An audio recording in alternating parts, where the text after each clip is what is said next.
Police Report. Live mula dito sa Police Regional Office 1, binabati pa natin ng isang magandang buhay ang ating mga idol na sumusubaybay sa ating programa dito sa buong Ilocos Region at saan mang panig ng mundo. Narito na ang detalye ng mga balita. Sa kulungan ng bagsak ng isang tricycle driver matapos mahuli ng otoridad sa pagbebenta nito ng ipinagbabawal na gamot sa Barangay Mayombo, Dagupan City sa lalawigan ng Pangasinan. Ang 32 anyos na sospek ay nahuli sa pamamagitan ng ikinasang anti-illegal drug buy-bust operation ng Dagupan City Police Station. Nakumpiska sa kanya ang 3 sachet ng hinihinalang shabu na tinatayang nagkakahalaga ng mahigit 74,000 pesos. Nananatili siya ngayon sa pangangalaga ng himpilan at nahaharap sa kasong paglabag ng Republic Act 9165. Nagdadalamhati ang pamilya ng 7 buwang buntis matapos umanong malunod sa creek sa bayan ng Asinggan sa Pangasinan. Ayon sa report, huling nakita ng kanyang kapitbahay ang biktima na naglalaban ng mga kumot sa naturang lugar at makalipas lamang ang ilang oras ay natagpuan ng kanyang katawan na lumulutang sa creek. Agad siyang isinugod sa pagamutan. Ngunit sa kasamaang palad ay idineklara siyang dead on arrival ng sumuring doktor. Agad namang nagsagawa ng investigasyon ng kinauukulan sa lugar at hindi naman ito kinakitaan ng anumang senyales ng foul play.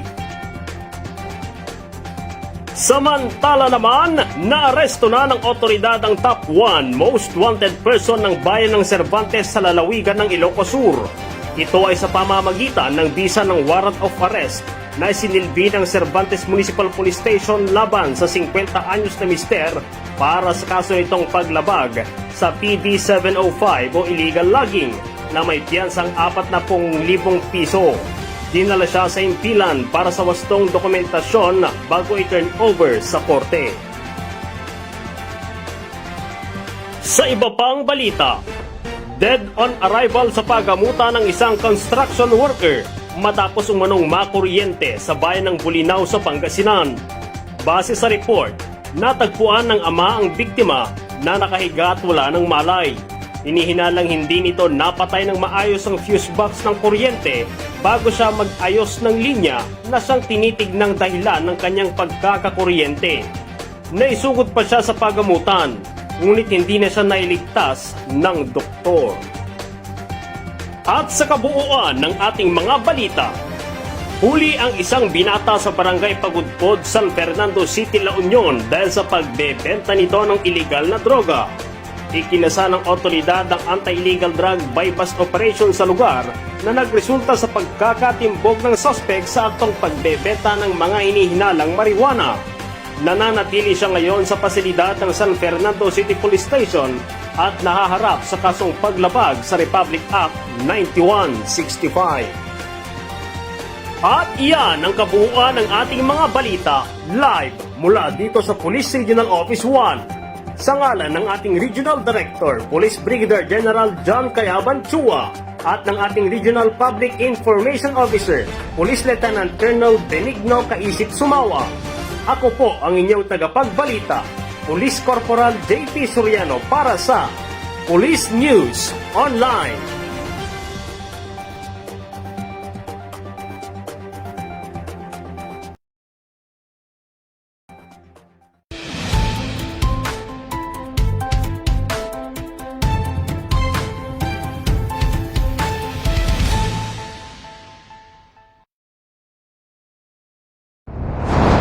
Magandang hapon Region 1, magandang hapon FB World. Isang linggo na naman ang nakalipas at nandito muli ang Pro One on Air, keeping you informed ang kapartner ng iba't ibang ahensya ng gobyerno upang magbigay ng impormasyon sa inyo. Ako ay inyong lingkod, Police Staff Sergeant Christine Faith Cabanting ng Police Regional Office 1 sa pamumuno ng ating buting Regional Director, Police Brigadier General John C. Chua.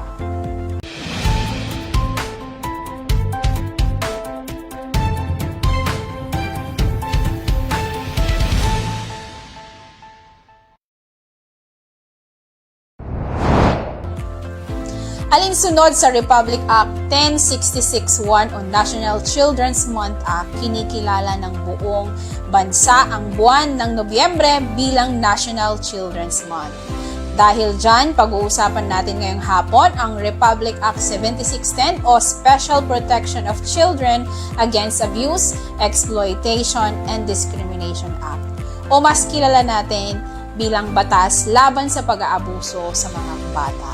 At para pag-usapan yan, kasama natin si Christoph Sergeant Maricris Espirito, WCPD PNCO sa Regional Investigation and Detective Management Division. Yan. So, good afternoon po, ma'am, and welcome po sa Pro 1 on Air. Good afternoon din po, ma'am, and magandang hapon po sa lahat ng manunood sa aming Chief Regional Investigation and Detective Management Division, Police Colonel Orly Zay Pagaduan, sir.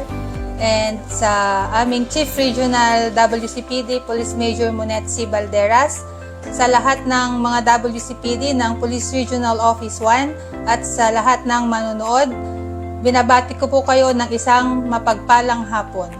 So yan, salamat ma'am sa pagpapaunlak sa invitation natin dito sa Pro 1 on Air. Okay. So, ilang taon na po kayo ma'am sa WCPD? Bali, 5 years na ako sa WCPD, 3 years doon sa baba sa San Fernando Police Station, and ngayon 2 years na sa Regional Investigation and Detective Management Division sa WCPD section. Ayan. So ano po yung madalas na mga kinikater na clients or cases dito po sa WCPD? Mostly, ang mga kinikater na mga cases or clients ng WCPD is mga gender-based violence, gaya ng RA 9262, Anti-Vowsy, mga RA 353, sexual harassment, and then kasali na yung RA 7610, and mga iba't ibang pang-aabuso na nakukumit sa kababaihan at sa kabataan. So, bilang nasa WCPD, ma'am, ano yung hindi mo makakalimutan na case mo na nahawakan?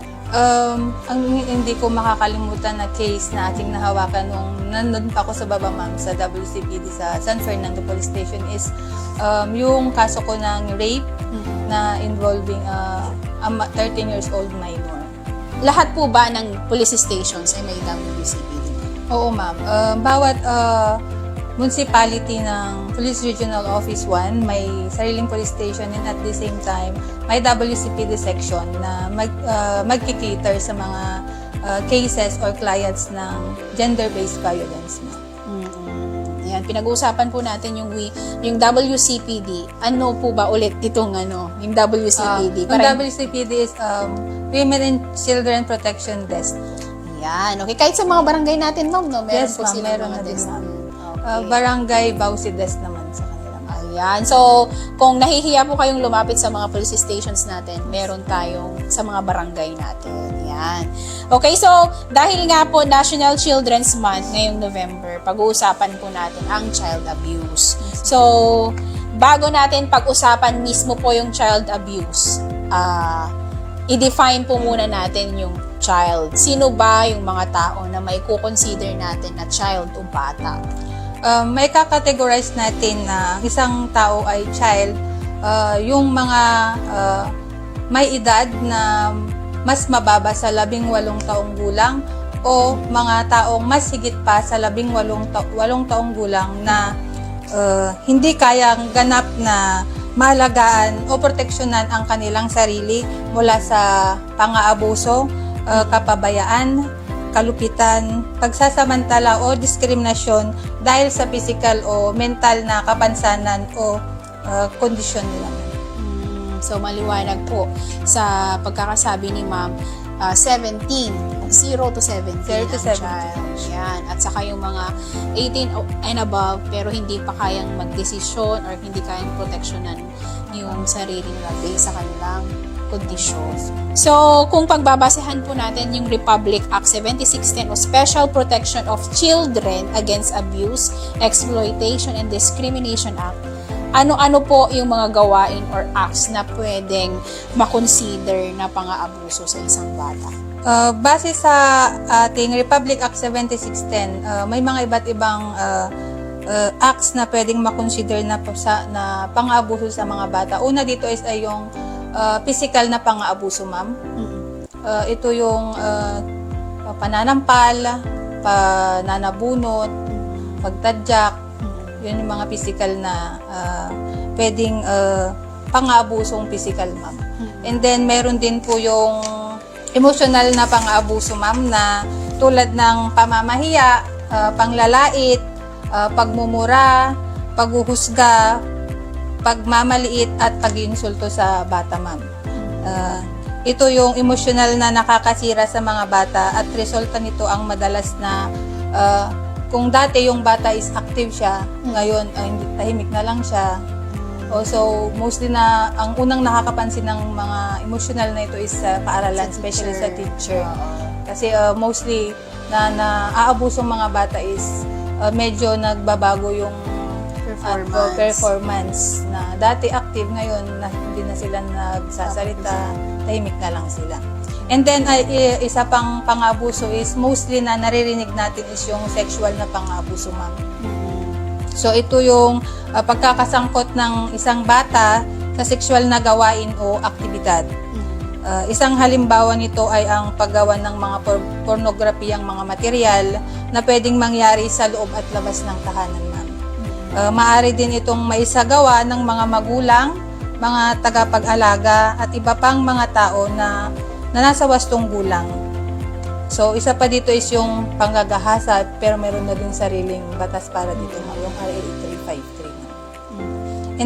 And isa pa is yung neglect or pagpapabaya sa mga bata. Yun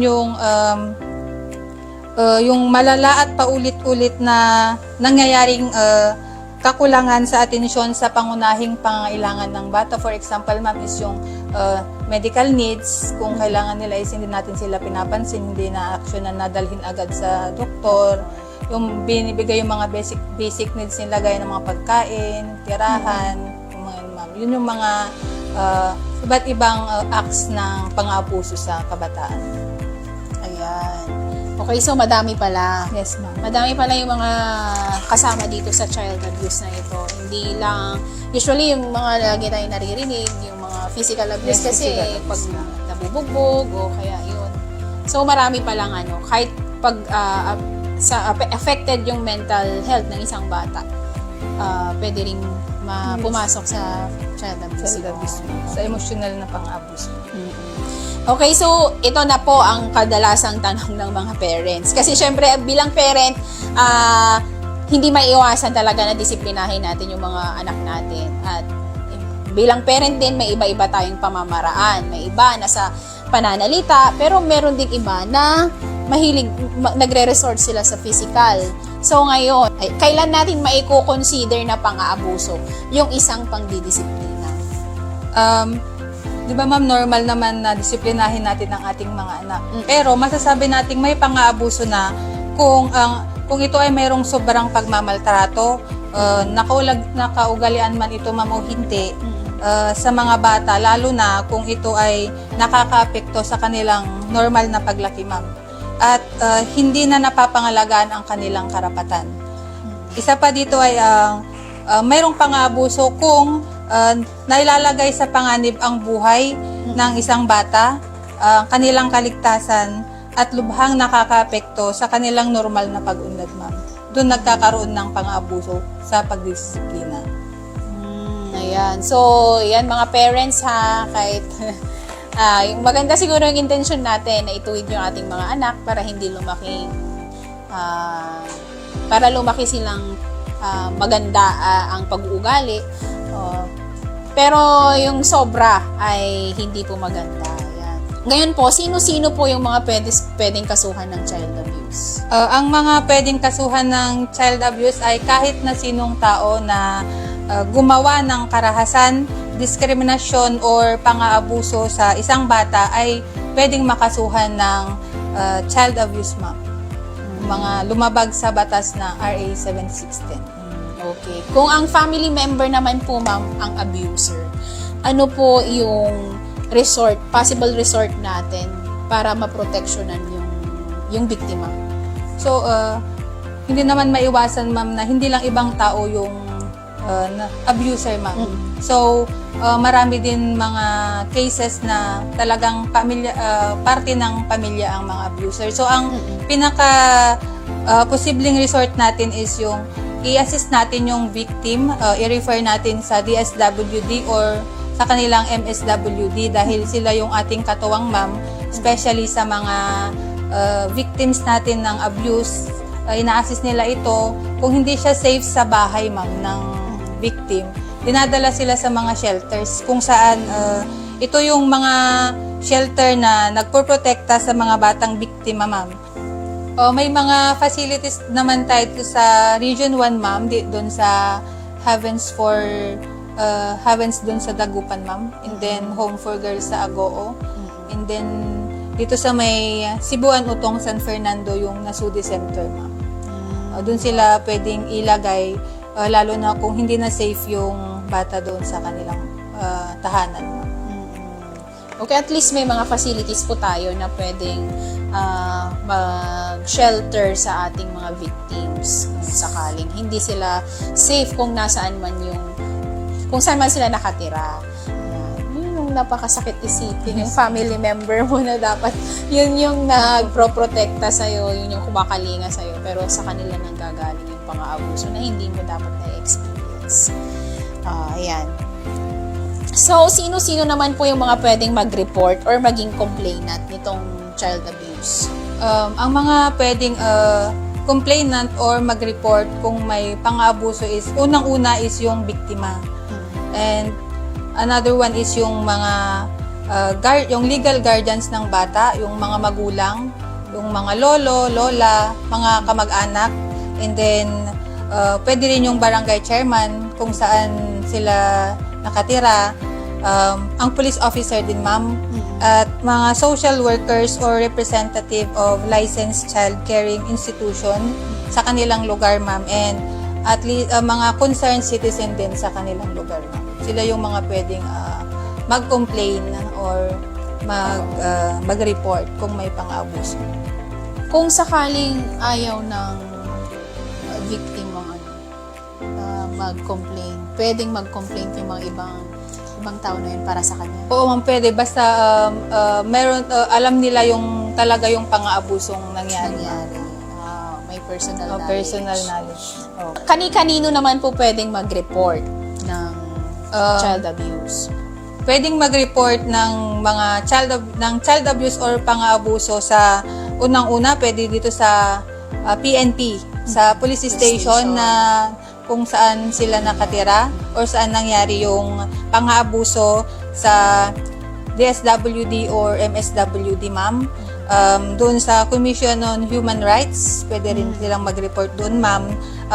Mas malapit sa kanilang barangay, ma'am, kasi meron na yung barangay VAUSI desk na mag-a-assist din sa kanilang barangay, and then from their barangay is ipupunta lang din naman sa police station, ma'am. And then pwede rin po sa NBI and sa Department of Justice, ma'am. Pwede rin din po nang mag-report doon, ma'am. Ayan, so madami po kayong pwedeng takbuhan sa mga biktima po natin. Hindi lang po sa PNP, kung ayaw niyo po sa PNP, meron pong DSWD. Kung ayaw niyo naman po, nabanggit na po lahat ni ma'am yan. So marami pong kakalinga sa inyo sa mga victims. Kaya wag po kayong matakot. Pwede po, lumapit po kayo sa amin. So ano naman po yung kaparusahan sa mga taong mapapatunayang lumabag sa Republic Act 7610? So, ang taong lumabag sa batas ng RA 7610 ay kung sino man ang lalabag dito ay may kaparusahan na multang hindi bababa sa 1,000 piso, ngunit hindi rin hihigit sa 3,000 piso, or pagkakakulong ng hindi bababa sa 3 buwan, ngunit hindi hihigit sa 3 taon o pareho or depende sa pagpapasya ng hukuman. Yun yung kaparusahan mo.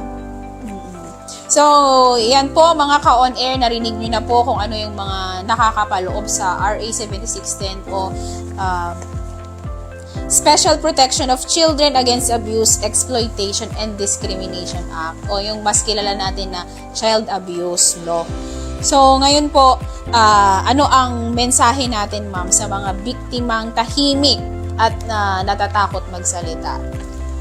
Kung kayo man ay isang kabataan o biktima na patuloy na nakakaranas ng karanasan o pang-aabuso, ay huwag kayong magdalawang isip na magsalita at huwag kayong matatakot na magsumbong. Kailangan nyong labanan ng inyong takot upang matapos na ang inyong paghihirap. Kailangan nyong tumayo para sa inyong sarili para mabigyan ng karampatang parusa ang mga taong nang abuso sa inyo. At para na rin walang iba pang kabataan na gaya nyo ang pwedeng mabiktima pa ng pang-aabuso. Huwag kayong matakot para sa inyo at para sa iba pang maaaring maging susunod na biktima. So ano po yung preventive tips naman natin, ma'am, na maaari nating ibahagi sa mga magulang para maiiwas ang mga anak sa mga pang-aabuso, lalong-lalo na mula sa mga ibang tao? Sa mga magulang naman ay kailangan na lagi nating bantayan at alamin ang kalagayan ng ating mga anak upang masiguro ang kanilang kaligtasan. Lagi natin silang gabayan, lalo na sa paggamit ng social media. Kasi dahil sa social media, dito mostly nagsisimula ang ibang klase ng pang-aabuso, lalo na po sa sexual na pang-aabuso. Kung hindi natin sila magagabayan ng tama, turuan natin silang huwag matakot na magsumbong kung nakaranas man sila ng mga klase ng pang-aabuso. Physical man yan, emotional or sexual. Lagi nating tandaan na ang mga masasamang loob o may mga taong may masamang balak ay naghihintay lamang sila ng pagkakataon para mapagsamantalaan ang mga kabataan na walang kalaban-laban. So, kailangan nilang gabayan yung mga anak na. Yes, gabay po talaga sa ating mga para sa mga magulang. Yan, saka yung social media talaga, dapat binabantayan ng mga anak natin sa maggamit ng social media. Kasi marami silang maaring makilala dyan sa social media na hindi natin alam. Kaya dapat bantayan po natin yung paggamit nila ng social media. So yun po, ma'am, kung may mga katanungan ng ating public tungkol po sa child abuse, kanino sila pwedeng lumapit? So, ang publiko ay pwedeng lumapit kung may mga katanungan sila tungkol sa child abuse. Unang-una, sa ating mga kapulisan, sa mga kasama nating pulis doon sa police station, especially doon sa WCPD, Women and Children Protection Desk. Pwede rin na lumapit sila sa kanilang barangay doon sa Barangay Bausi Desk na mas malapit nilang mapupuntahan. Ayan, okay po. At saka huwag niyo pong kakalimutan mga ka-on-air, kung nahihiya po kayo or natatakot pa kayong lumapit, pwede niyo pong i-message ang ating mga police stations, pwede niyo po silang i-message sa kanilang Facebook o kaya tawagan sa kanilang mga hotline numbers kung gusto niyo pong humingi ng tulong. Ang kanilang hotline numbers po ay matatagpuan po sa kanilang mga Facebook pages. Yan, i-search niyo lamang po ang mga Facebook pages ng inyong mga police stations kung saan po kayo nakatira. Makikita niyo po doon ang kanilang mga hotline numbers. Okay, pwede nyo pong bisitahin ang aming Facebook page. Yung account is WCPD Pro Uno. Pwede po kayong, kung hindi nyo po kayang magsumbong or lumapit sa police station, pwede nyo po kaming i-message doon sa Facebook page na WCPD Pro Uno. Ayan, WCPD Pro Uno, mga ka-on-air. I-search nyo po sa Facebook. I-follow nyo na rin po and i-like ang kanilang mga posts and i-share. Yan. Okay, so ayan mga ka-on-air. Kung may mga katanungan pa po kayo na hindi po namin nasagot po dito sa ating pag-uusap dito po sa Pro One on Air FB Live, keeping you informed, maaari nyo po kaming i-message sa aming inbox dito po sa ating FB page, Police Regional Office 1, o kaya po sa kanilang FB page, WCPD Pro Uno. At yan, sasagutin po namin ang kung ano man po yung mga inyong katanungan tungkol po sa child abuse or any gender issues po na or nais niyo pong malaman. So yan, mula po dito sa Regional Public Information Office, Police Staff Sergeant Maricris Espiritu. Maraming salamat po, ma'am, sa pag-invite. So, thank you po sa mga impormasyon na inyo pong naibahagi ngayong hapon sa ating mga taga-subaybay. Salamat po mula noon hanggang ngayon. Nandyan pa rin po kayo para suportahan po kami. So, samahan niyo po kaming muli sa mga susunod pang episode ng Pro One on Air, FB Live, keeping you informed. Ako pong muli si Police Staff Sergeant Christine Faith Cabanting. At ako naman si Police Staff Sergeant Maricruz Espirito para sa Pro 1 On Air FB Live, keeping you informed. Hanggang sa muli.